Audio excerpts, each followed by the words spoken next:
Coucou, shalom, shalom, shalom, bonjour. Bonjour à tous. Bonjour à tous ceux qui sont connectés. C'est votre frère Poli Luipoka. Je préfère faire une petite vidéo, peut-être de temps en temps. C'est juste pour un conseil.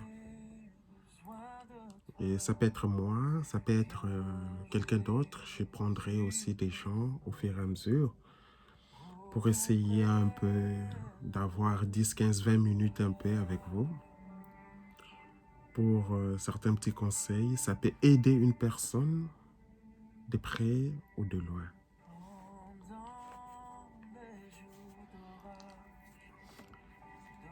Le conseil d'aujourd'hui, j'aimerais m'adresser spécialement un peu aux frères, parce que nous parlons plus, ou dans des églises, on parle plus des sœurs. Les sœurs, la sœur, la sœur, la sœur, la sœur, la sœur, la sœur, la sœur. C'est comme si les hommes ou les frères sont un peu épargnés.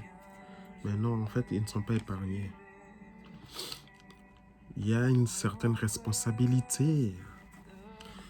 Il y a une responsabilité qui... il y a une responsabilité que les hommes peuvent avoir ou ont dans un foyer, dans un couple, ainsi de suite. Mais moi, j'aimerais commencer un peu par une petite base. Pourquoi? C'est un constat. J'aimerais que l'on puisse lire un peu dans le livre des Genèse, c'est très important, au chapitre 2, le verset 24.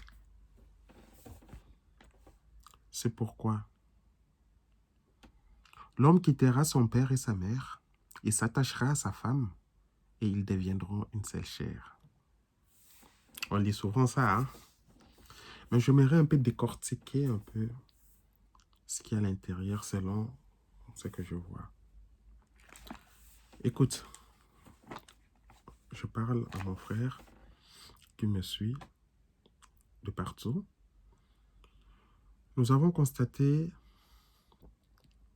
que dans certains couples, l'homme essaie d'être un peu dictateur. Que ce soit par ses actes, que ce soit par ses propos, on sent vraiment une dose de dictature. Cela peut être dû aussi par la mauvaise compréhension de la parole. Ici, je parle plus aux frères chrétiens. Hein? Toute personne qui voudra, qui trouvera que cela peut lui être utile, ça va. Donc comme ça, on reste dans un concept un peu chrétien. Alors, je disais que dans un couple, moi la vision que j'ai, dans un couple, c'est comme dans un royaume. Vous voyez, dans le royaume, il y a le roi et la reine. Et le roi, pour mieux gouverner, quand on dit que c'est un bon roi qui gouverne bien, en réalité, ce n'est pas le roi seul. Il y a ce qu'on appelle les héros dans l'ombre, les conseillers. Quand le roi est entouré de bons conseillers, le roi aura une très bonne gouvernance. Mais quand le roi est entouré de mauvais conseillers, le roi aura une mauvaise gouvernance dans son royaume. Et de tous les conseillers, nous avons un conseiller qui est au-dessus. Je peux parler d'une conseillère qui est au-dessus de tous les conseillers dans un royaume. C'est la femme du roi. C'est la première conseillère. Si le roi a une bonne femme, il va bien tailler son royaume. Si le roi a le sens d'écoute de sa femme, il va bien tailler ou gouverner son royaume. Exactement, c'est comme ça que ça se passe dans un couple. Oui, soufflons un peu avec la petite musique. J'aime bien. C'est exactement ça. J'aimerais vraiment attirer votre attention là-dessus. Oh Seigneur.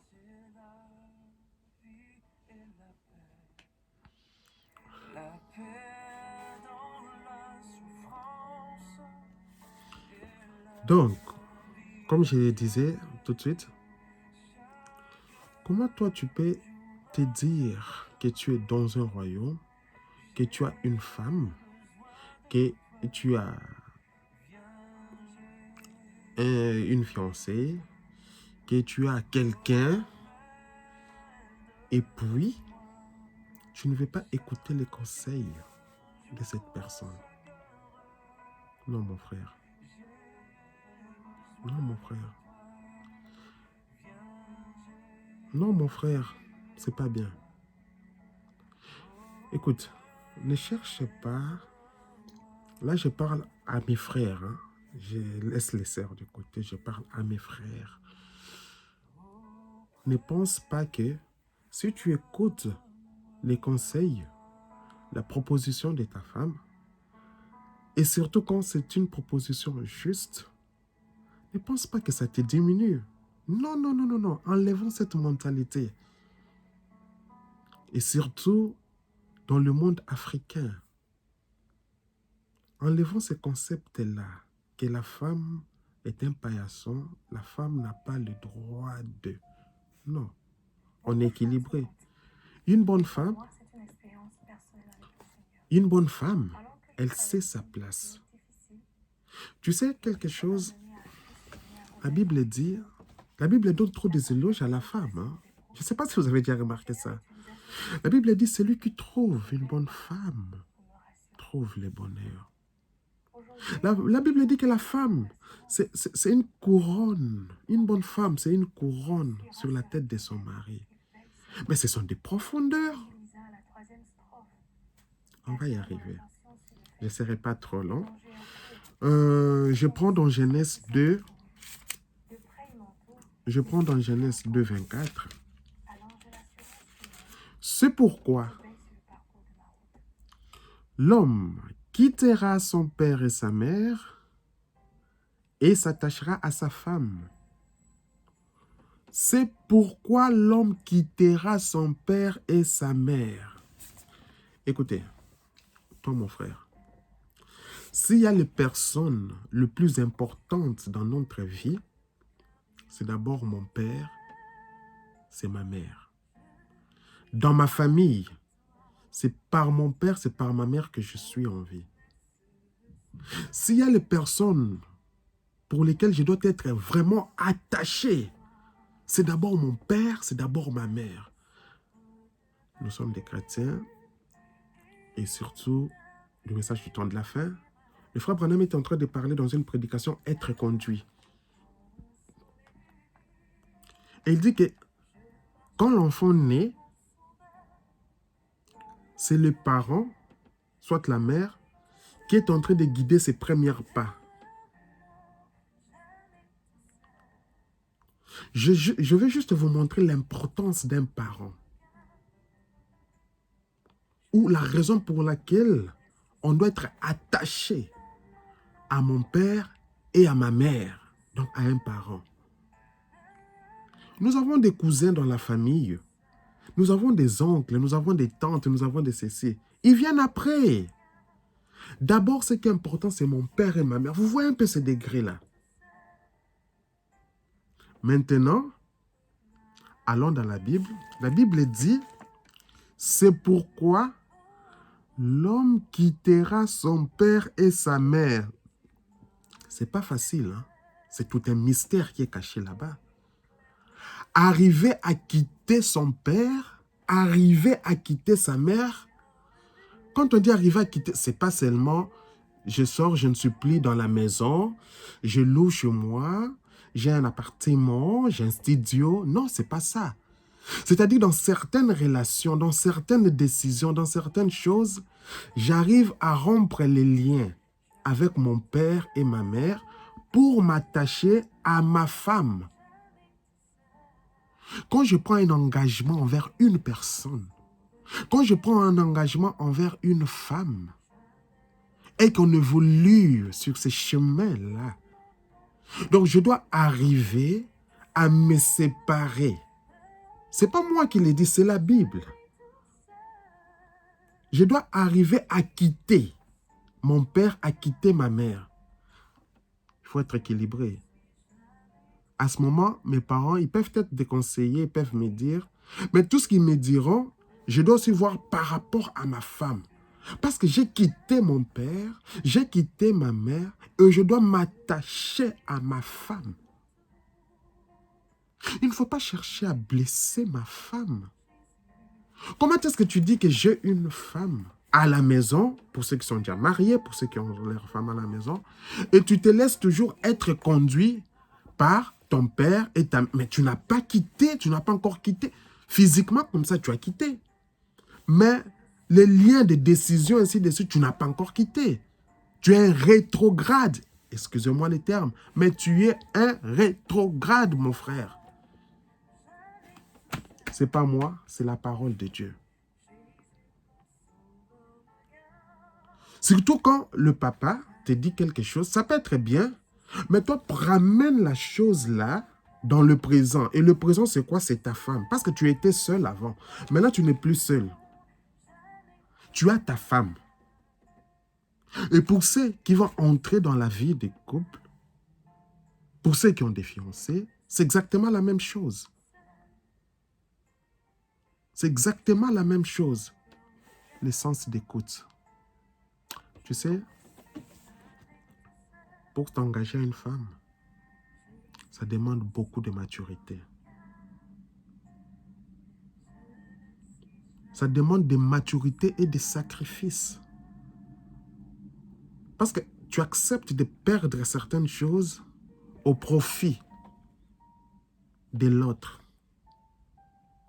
Tu acceptes au profit de l'autre. Parce que tu veux qu'elle soit heureuse. Tu veux que cette femme-là soit heureuse.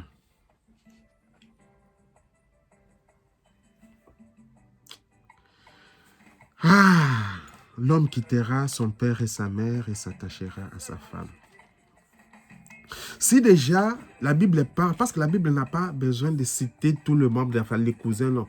Quand il prend, la Bible prend, quand elle prend le pilier, et quand on parle de pilier, c'est quoi? C'est le père et la mère. Mais quand déjà tu quittes avec la Bible te demande de quitter.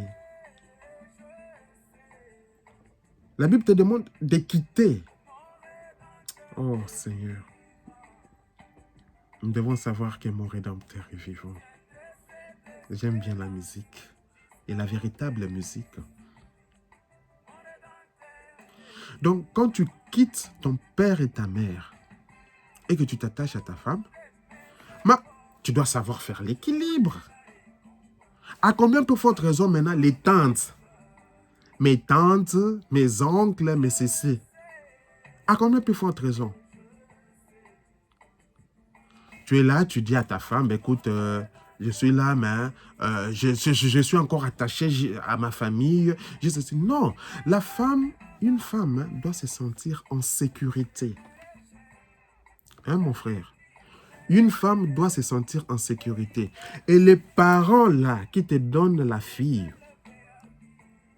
ils doivent être sûrs, parce que cette fille, écoute, quand une fille vient vers toi, c'est pas seulement que cette fille a besoin d'un, comment dirais-je, d'un profit comme ça, quelconque, tout ça.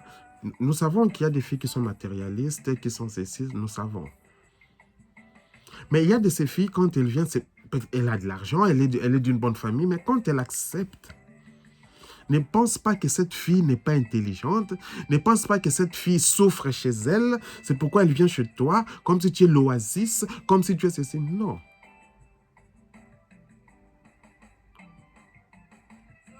C'est ça qu'il faut savoir. Ne raisonnons pas comme les gens du monde. Parce qu'aujourd'hui, j'en profite pour le dire, parce qu'aujourd'hui, il y a trop des histoires qui se passent même dans les réseaux sociaux. Il y a trop d'histoires qui se passent dans les réseaux sociaux. Et on préfère commencer à écouter les histoires des réseaux sociaux, on préfère commencer à écouter les amis de l'école, on préfère commencer à écouter les amis du travail, oubliant que nous avons la base qui est la parole de Dieu. Quand quelqu'un me donne un conseil, me prodigue un conseil, je dois regarder, me référer par rapport à la parole de Dieu, pour voir que dit la parole de Dieu. En fonction de cela, que dit la parole de Dieu en fonction de cela? Oh Seigneur, mon Rédempteur est vivant. Donc, mon frère, si par tes décisions, tu es là toujours pour faire souffrir l'autre, donc je ne touche pas là du côté des sœurs, hein? Donc j'essaie un peu de parler entre nous les frères. Entre nous les frères, partout dans le monde, vous qui me suivez, et qui allez encore me suivre, parce que je crois qu'il y aura des petites vidéos comme ça, peut-être pas moi aussi avec d'autres intervenants. Vraiment que nous sachions un peu nous positionner. Une femme, comme je disais, un parent qui donne sa fille, les parents doivent être rassurés que là où sa fille part, ben, les parents doivent être en paix. Les parents ne doivent pas commencer à souffrir. Je suis pas un ici, je joue le rôle voilà, d'un avocat, un peu de côté des sœurs. Mais un autre jour, on parlera aussi des sœurs. Donc, les parents doivent être rassurés. Et en fait, pour rassurer, là, c'est toi l'homme, c'est moi l'homme qui doit rassurer ses parents par mon comportement, par ma manière de gérer leur fille. Surtout si on n'est pas encore marié. On n'est pas encore dans la même maison, voulais-je dire. Je comprends. Je dois faire preuve de cela.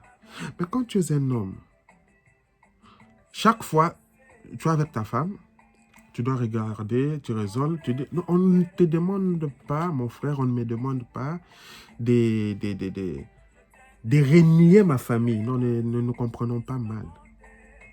La famille, on est toujours là. La famille, on est toujours là. Et elle peut venir nous rendre visite et tout ça. Autre chose aussi, vous savez, même dans la famille, hein, je parle plus des Africains parce qu'on se connaît, tout le monde n'est pas toujours bien. On se connaît dans notre famille. Hein. Je connais que ma tante là, elle n'est pas bonne. Je ne dois pas cacher ça, ma chérie. Non. Je veux qu'on se dise de vérité. Je ne dois pas cacher ça, ma chérie. Non.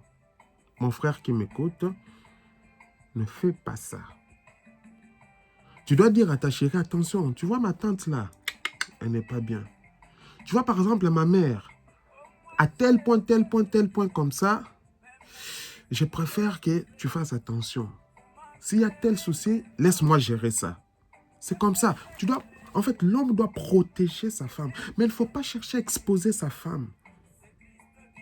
Si tu veux exposer ta femme au profit de ta famille, tu as mal compris la parole. Tu n'es pas un gentleman, tu n'es pas un bon garçon, tu n'es pas un bon homme. Non. On est là, on est mariés, j'ai ma femme chez moi à la maison.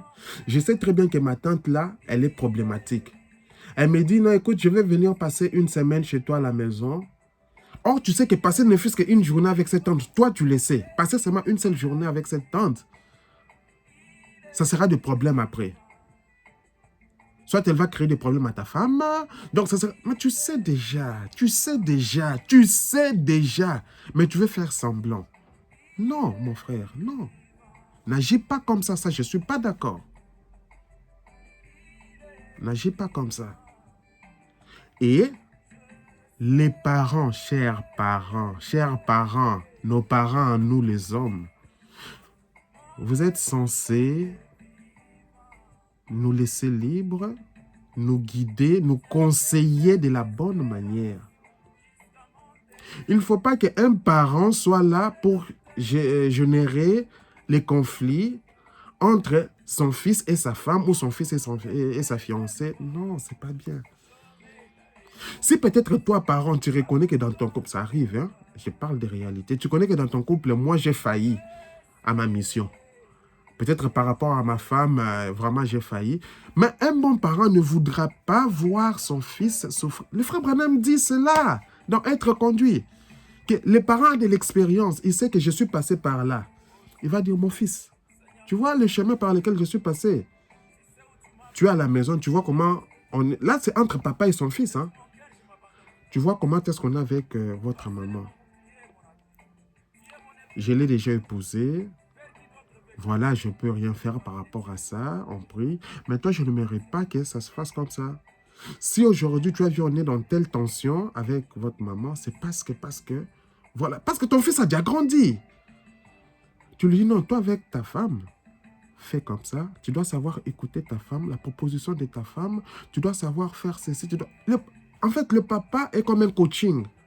Il fait du coaching plutôt. Tu vois un peu. Et un bon coaching. Et toi, tu n'es pas toujours obligé d'écouter les mauvais conseils.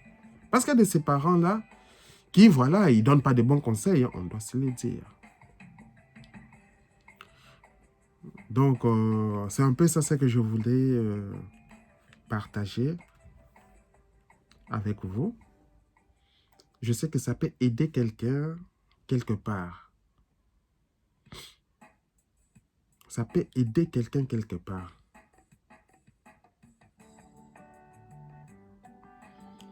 Ayons vraiment l'amour, le véritable amour agapao. Le véritable amour agapao. Et autre chose aussi, pour les frères, il y a de ces frères-là,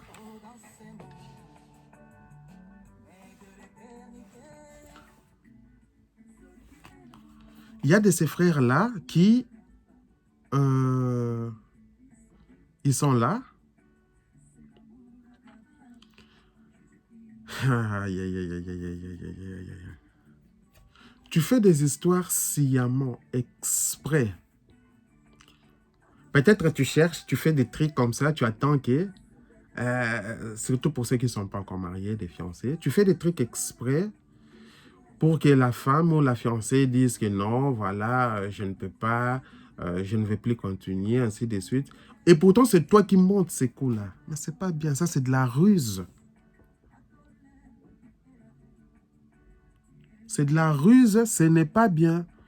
Quand tu aimes ta fiancée, quand tu aimes ta femme, tu dois l'aimer de tout ton cœur. Tu dois accepter à la supporter.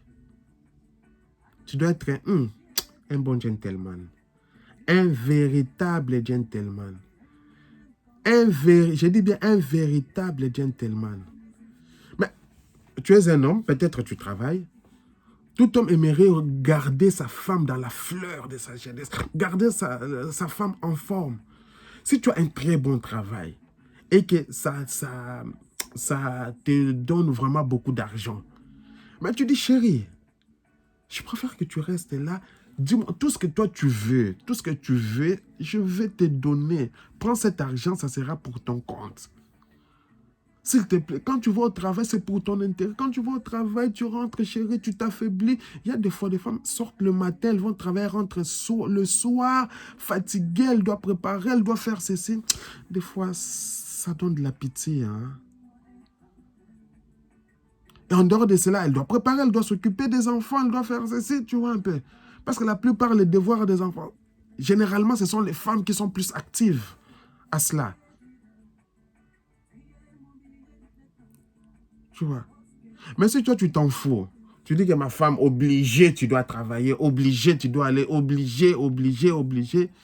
Non, Tu ne t'es pas marié à une personne que tu vas commencer à faire souffrir, ou tu veux te marier à une personne que tu vas faire souffrir. Non, non, non, non, non, non, non. J'aimerais qu'on revienne sur le droit chemin. Même moi qui vous parle. J'aimerais qu'on revienne sur le droit chemin, que l'on avance sur ce droit chemin. Sur ce droit chemin. Prenons l'exemple du travail. Je donne un exemple. Ok, on est de telle place, on habite. Moi, je travaille à l'est, à 2 heures. Et ma femme, voilà, elle travaille aussi à 2 heures de là où nous sommes. Mais si j'ai la possibilité de trouver une maison, si j'ai la possibilité pour l'intérêt de ma femme, j'ai dit que moi, je vais préférer faire 2 heures. Mais habitons quand même un endroit où toi, tu n'auras pas trop de temps. Parce que c'est l'homme qui doit protéger sa femme. Je remercie un couple que je connais, que je salue. Ils vont se retrouver. Le couple habitait quelque part en Anvers. Et ce couple a déménagé. Ils ont trouvé une maison quelque part. Et la femme a constaté que là où elle est maintenant est son lieu de travail. C'est déjà dans les trains, c'est comme ça. Elle rentre, elle est déjà fatiguée. En dehors de ça, la pauvre maman, mes respects. La pauvre maman, elle doit commencer à s'occuper des enfants, préparer pour son mari, tout ça. Bah, ils ont eu un compromis. Ils ont fait un compromis avec son mari, une entente, disant, mais écoute chérie, tu peux chercher un travail près ici, tu démissionnes de là, tu cherches un travail ici, comme ça va t'aider. Voilà un homme, que Dieu te bénisse mon frère. Voilà un homme.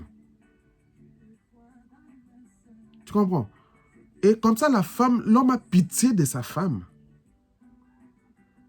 Il dit qu'on n'a pas suffisamment de moyens par rapport à ça, mais comme tu veux travailler quand même, je préfère que tu travailles plus près ici, comme ça sera mieux par rapport à ceci, par rapport à cela. Et la femme, elle est là, peut-être bientôt, elle va accepter, elle va trouver un travail là-bas, tout ça, ainsi de suite. Et la femme a trouvé, c'était bien, dans l'entente, dans l'harmonie, dans la joie. C'est comme ça. C'est comme ça. Donc, un homme doit avoir la réflexion. Tu dois, non seulement tu raisonnes pour toi, tu dois raisonner aussi pour ta femme. Qui trouve une bonne femme, trouve le bonheur. Mais si tu veux faire souffrir cette femme, même Dieu ne te laissera pas comme ça. C'est pas moi qui dis, hein, c'est la parole. C'est pas moi qui dis, c'est la parole. Je vais vous lire. Allons dans Galates 5, 10. Allons dans Galates 5, 10. Je vais terminer par là. Presque 30 minutes, désolé.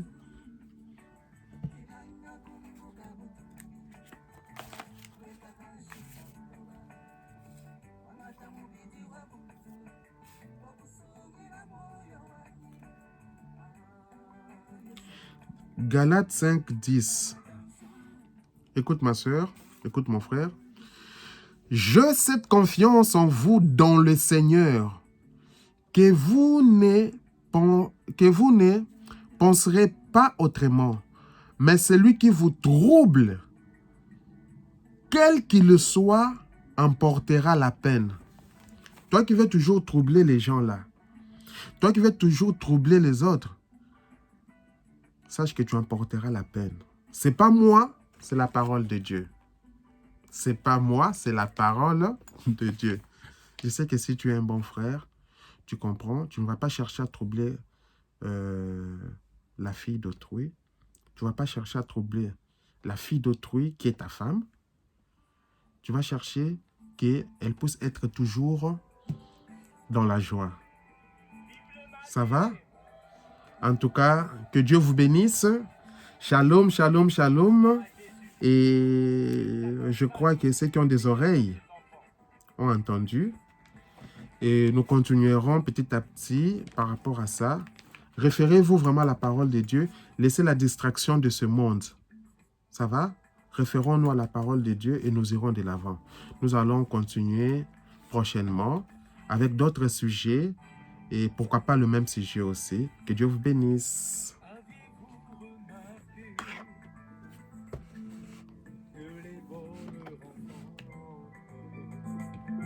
se font toujours autour du puits de la parole, le puits artésien. Autour du puits de la parole. Restons autour du puits de la parole. Quand Eliezer, tu veux rencontrer ta Rebecca, reste autour du puits de la parole. En tout cas, que Dieu vous bénisse. Shalom, shalom, shalom.